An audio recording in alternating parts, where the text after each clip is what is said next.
I am naturally curious. I can hardly help it. And so, I set this down for any that follow in my footsteps who wonder, as I have, about our home.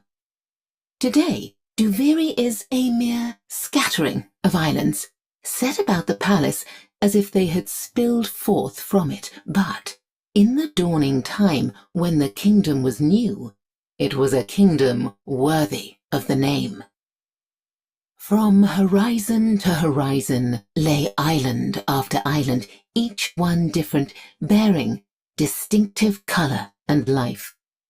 I have flown on Caithback until the Ark Harbour was lost to sight, and then on again, and have been unable to number the lands over which I flew. Every one of them raised its banners to Thrax. Nothing remains of those islands now. Not a tree, not a leaf, not a grain of sand. It seems some of the lost islands were smashed by Thrax the king, as a child might smash a toy. Others have been obliterated by hazards unknown. The void is an ocean, it is said, and monsters dwell in its depths. But the vast majority of the islands have simply fallen to the void's creeping encroachment, as the tides wear away at the land. I dream of a lost island returning one happy day, or an entirely new island appearing, birthed from the void. But this place has not changed in so long, except for the worse, and there is no reason for hope. One day, I am sure, the void will engulf us all. In all the ages of Thrax's reign, only 2 strangers have ever been known to come to Duviri. One was the monk Teshin, who fell from the sky into the lake on the island we now call Hermit's Landing. Seemingly lifeless, he was dragged ashore by Mathila, who nursed his return to health. I have never known a constitution to match his, yet, unlike us, he has deteriorated with the passing of time. The other stranger came far earlier in Thrax's reign, before even the bleeding earth. The stranger had haunted eyes and a downcast mien, and spoke of the wall and the worlds beyond. He wore his hair like looped snakes, and his voice carried an accent unlike any in Duviri. With the king's permission, he constructed a great laboratory of light-smoking mirrors and void lanthorns, which he claimed was the match of one he had once owned in a former life.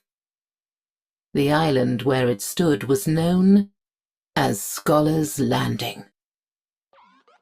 The time would come, the stranger said, when Duviri would be needed. There was a work of repentance to be done, and he could not do it alone. What he meant by this, I cannot say, and cannot now ask, for Scholar's Landing vanished overnight. But I shall watch, and wait, and hope. When Duviri came into being, there were many islands whose contents were, to put it bluntly, horrific. The Execution Cyst, the Golden Hive, the Inversion Tree, Stitcher's Gulch, and the Bountiful Swamp were all notorious, but each met a natural end, engulfed by the void. Lorn was exiled deliberately.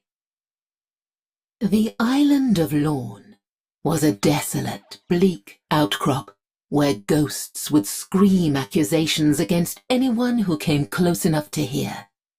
Shunned by all, it was ultimately severed from Duviri and set adrift in the void, where it can still occasionally be heard screaming to this day. Islands are usually unmoored or otherwise destroyed by command of the king. Here, though, it was the local citizenry who rose up and cast the offending island out, smashing the bridges with their tools and dragging it away using ropes and flying caiths. Lorne was notable for its curious shrines, many of which were dismantled and their component stones taken from the island by royal order. One comes across them occasionally, and it is possible, though not advisable, to reassemble them. To do so risks a local outbreak of ghosts, an offense punishable by death should the Dax catch you at it.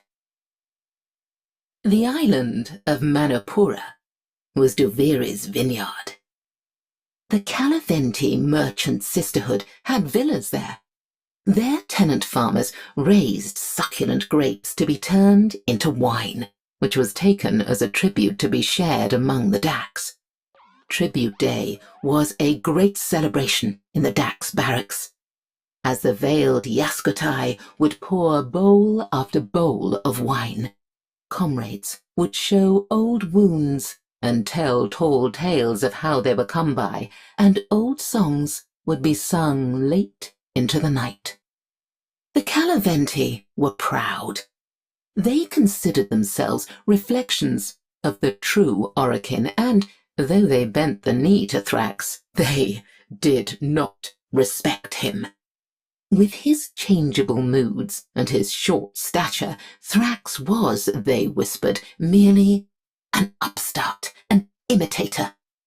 It was the servants who alerted Thrax to their master's insolence. If they expected to be rewarded for this, oh well, more fool them.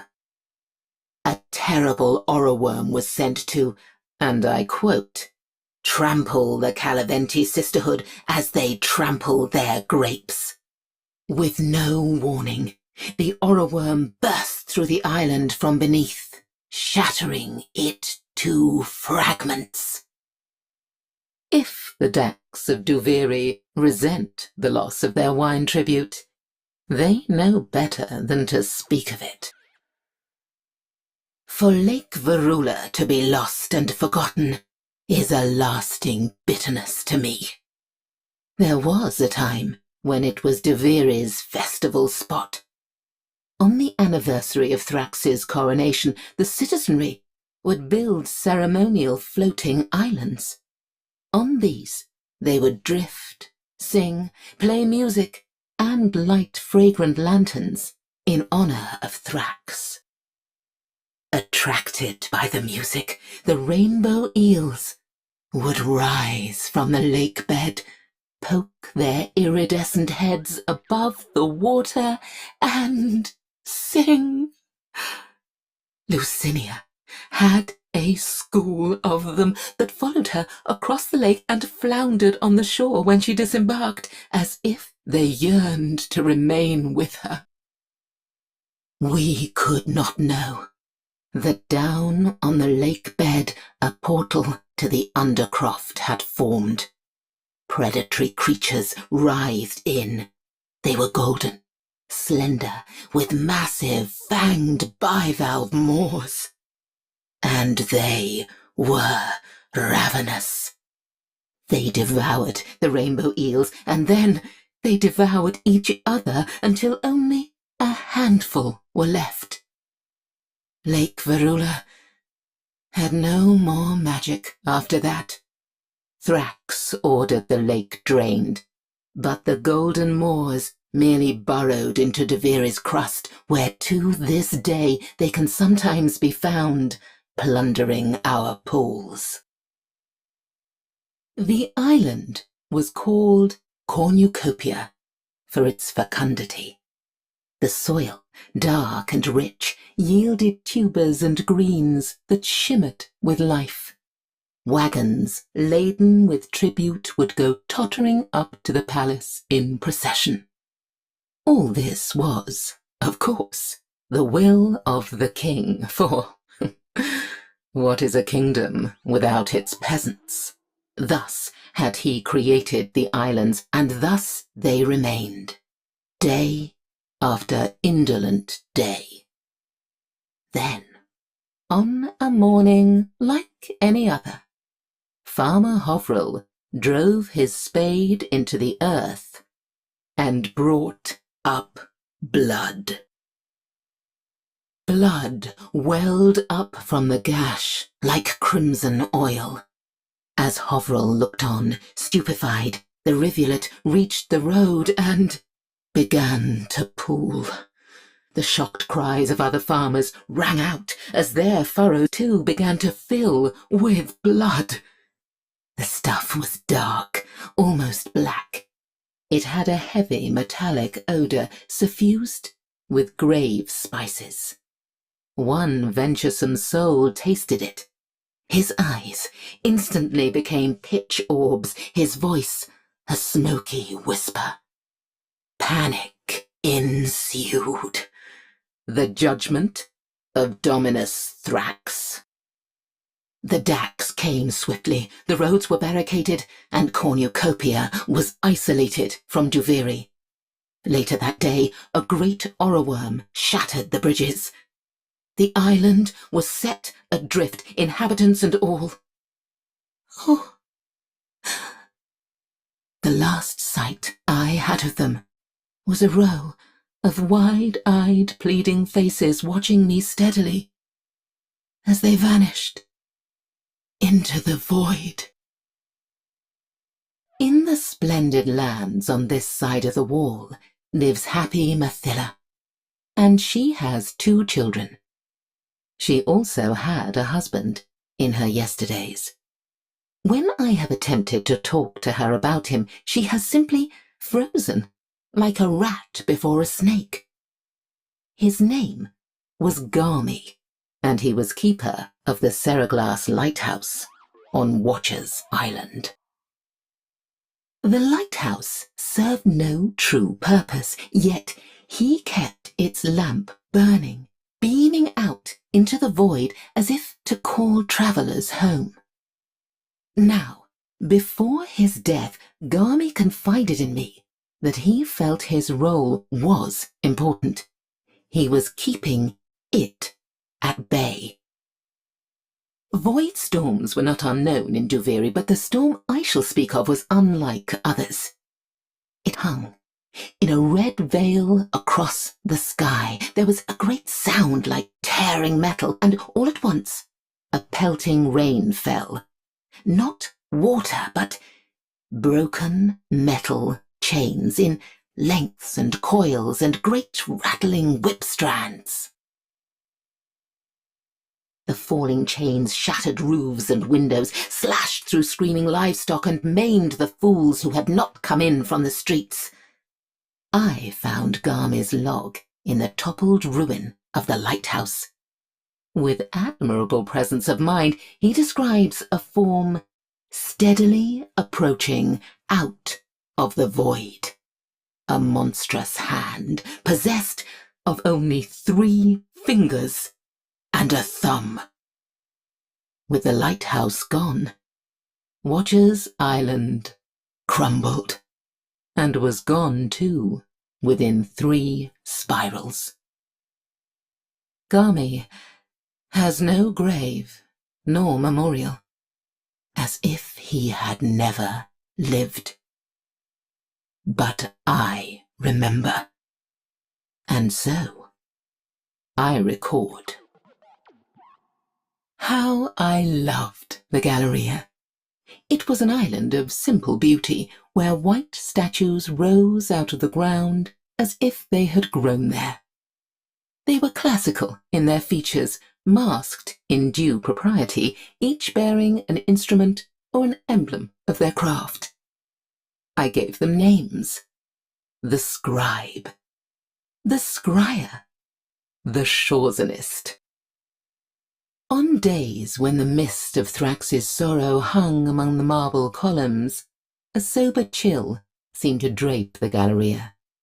One could not wish for a better spot to cool a burning head. This kingdom is often mad, but this was a space for sanity. That peace was shattered one morning as I drove my carriage there. I witnessed a vast form break up from the ground and clumsily probe the area around it. I took the thing for a gigantic worm or slug until one of my escorting Dax pointed out the colossal fingernail on its head.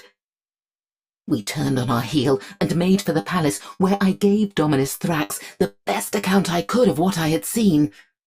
On hearing that a single monstrous finger had burst up through the green sward, Thrax took terrible fright. Despite my entreaties, he sacrificed the entire island before any more of the entity could emerge. There was a time when the children of Duviri were educated. Upon the island of Academe, within its chalky caves, in rough-hewn classrooms lit by burning blue gas, sages taught them everything they would need to know. They learned of the 7 principles, the geometries, the primords, the harmonics and resonances, the sacred stories, and, most importantly, the unquestionable benignity of Dominus Thrax. And then, not long after the reign of chains, the first of the Hollow Children appeared. They joined the others for class, sitting at the back, silent and attentive.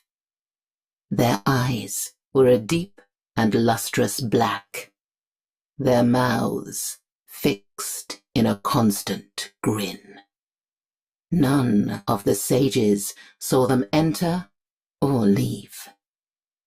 The Hollow Children did not speak, nor did they participate in class in any way, except to giggle unnervingly when the subject of the void was mentioned.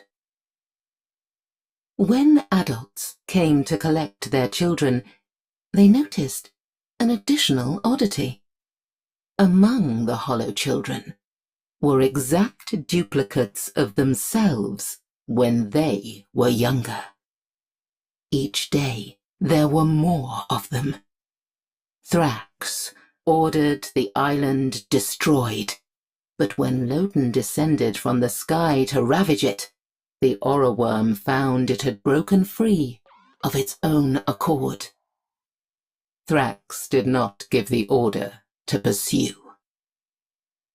The Necropolis Island was once one of the largest in Duviri and the strangest.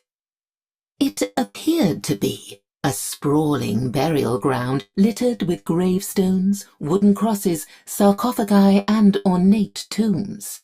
But those who broke into these places found that there were no bodies to loot. Not a cadaver. Not a skull. Not even a tooth.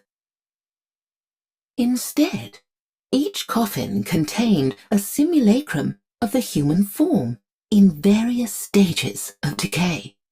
Entire skeletons carved out of wood, corpses of rotting straw stuffed into old clothes, mouldering faces sculpted in crumbling clay, little bones laboriously whittled down from large bones. I have never been able to make any sense of it. The doll mausoleum did not even attempt to imitate an authentic burial structure. It was built to far too small a scale. The cavities within it were tiny, each one holding a coffin that contained a miniature human figure. These were of all genders, often with brightly coloured hair, all wearing odd, one-piece hooded suits of black leather. Thrax was known to visit the mausoleum alone. I do not know what he did there.